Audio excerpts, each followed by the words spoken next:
Hello, everybody. This is Fernando for the latest Godzilla movie news. Well, yesterday I talked about, as a good starting point again, with the latest Godzilla sequel, about the main actors and actresses that are being cast within the film. That's still an ongoing project, so as more actors and other actresses are cast, I'll be able to report that here and give my thoughts on the matter. But in this case, let's talk about something that is already concrete, so there isn't going to be any more of these roles cast because, in essence, their production and their directors, their writers, so that's it. Like that, they've already been done. But let's talk about then who was hired for it, the history behind them, and then my thoughts as to how they're going to do within the film. And it has to do with this: the director and the writers hired for the Godzilla movie. In this case, the director being Michael Dougherty, and then the writers also ironically being himself, and then his co-writer for this film, which is Zach Shields. So here's all the information associated with this hiring. So who is Michael Dougherty? Well, he's someone that has had a long history with Legendary Pictures. That was interesting to note again because it seems like Legendary Pictures has this notion, much like Warner Brothers, that they like having the same team or the same members throughout multiple films. I mean, one has to look just at the history associated with the Warner Brothers superhero films as a good example. Like for the Batman movies, you had Christopher Nolan, who had himself, the writers, and then some of the main actors all throughout multiple films. And in some cases afterward, when he did non-Batman films, he brought on the same people as well, and Warner Bros. More than happy to do so.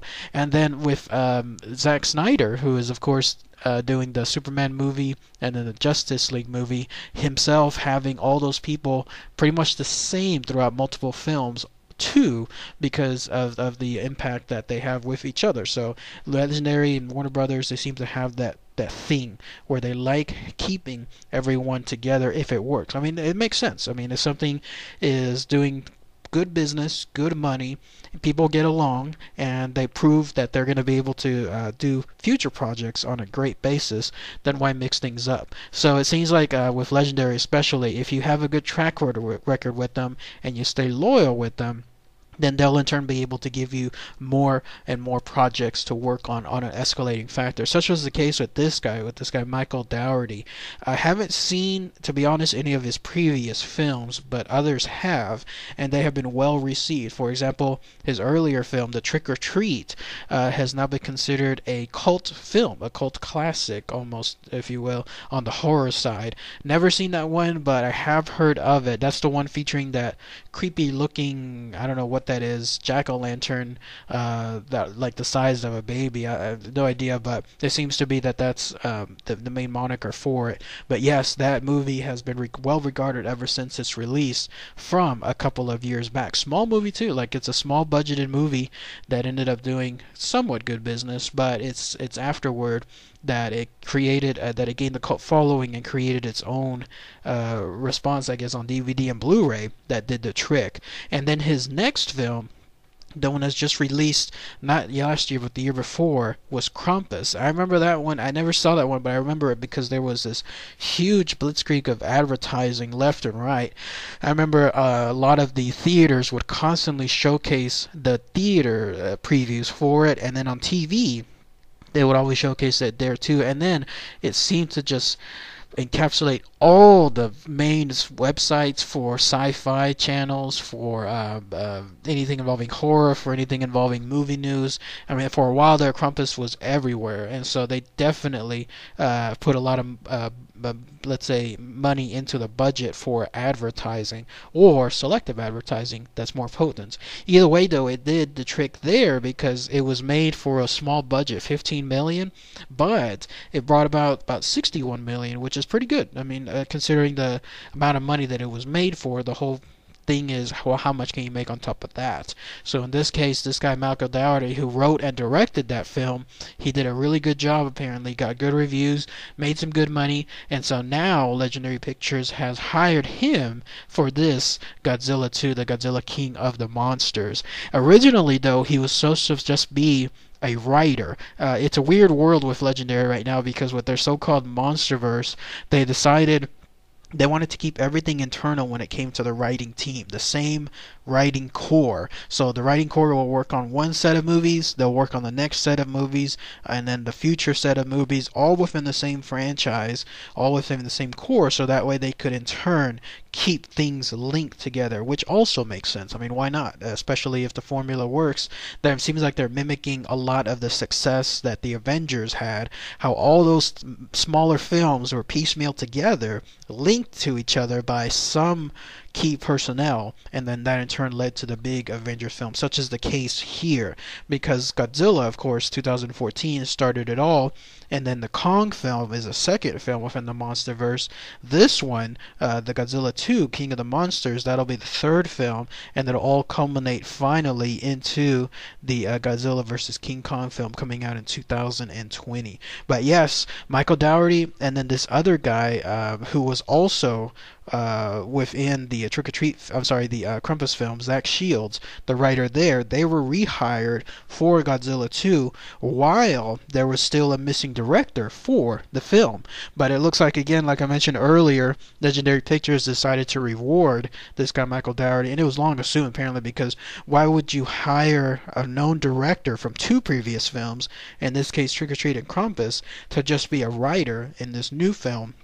So it was long assumed that he would be then hired as the director too, and sure enough, he was hired later on earlier this year, officially confirmed in January, I believe, as the director, and that's been it. So my thoughts on the matter is, I like it. I can't put too much of a personal thought because I haven't seen any of the previous films, but considering the good word of mouth that each of those films have had, and then considering their passion for staying together, and then also in this case taking things to the next level for the Godzilla 2 film, and also Legendary, whenever they're keeping together, keeping things loyal between their own crew members, that in turn just promotes more creativity, it promotes more success.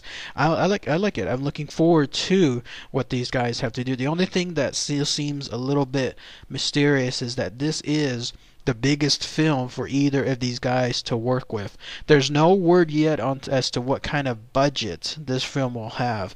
That's something that I'll have to hunt down too. Remember how in the Godzilla 2014 film, for the longest time, the budget for it was kept secret, and then I found it. I found the link somewhere. I think it was in Variety or Hollywood Reporter. I can't remember which one, but I found it, and it stated that it was around the $160 million mark. Clearly a huge budget for Gareth Edwards compared to what his previous film Monsters was. He took it well though. It was a big task. It was gigantic in its scope, and the budget itself was obviously like 1,000 times more, but he took it in stride and he produced a pretty good film. And in this case, it'll be interesting to see if this guy Michael Dougherty is able to do the same on his end, because again, this is I don't know what the budget is going to be, but presumably, if I had to guess, it'll be around 150 to 200 million, probably in the same ballpark as Kong Skull Island was, which I believe was in the 160 something million range. So I think that's what it'll be in this case too. So a huge step up compared to Krampus, his previous film, which was only $15 million. So can he be up to the task? Will he be able to stand the heat, in other words? Will he be able to take care of the pressure? We shall see, but from all indications, it looks like things are going pretty well, and that he'll be able to do so. So I have confidence in him with regards to the sequel and what he can do with it. But that's it. That's really all the info tied to who the director is, this guy Michael Dougherty, and then who the writers are, in this case himself and Zach Shields, for Godzilla 2. So if anyone has any more info, any more thoughts, anything that I might have missed, please post those comments below. That would be really great to hear. By the way, there's no word yet if this guy Michael Dougherty will also do the Godzilla vs. Kong film. Looking now, today's date, and looking forward in 2020, I don't think he will, even if this film is a success, only because I think with this franchise thus far, the MonsterVerse, we've had two films out, both of them with separate directors, and then this upcoming film, the Godzilla 2 movie, with yet a third separate director. So do you see the theme? Like, I don't think that this will be where he'll continue the Godzilla vs. Kong, maybe on the writing side, of course, but not on the directing side. But who knows? I could be wrong. If this is such a big success, far more than, let's say, the Godzilla 2014 film, I don't see Legendary Pictures deciding to do anything different afterward either. So could go either way, but it'll be interesting to see later on. So otherwise, I do believe that yes, the film is in good hands, far more than, let's say, if it was just your blind action director who didn't care about the story, or someone that was the complete opposite, like just completely intertwined with characterization but not anything involving action. I think this will be a good balance of both. So alright everybody, thanks again as always, take care.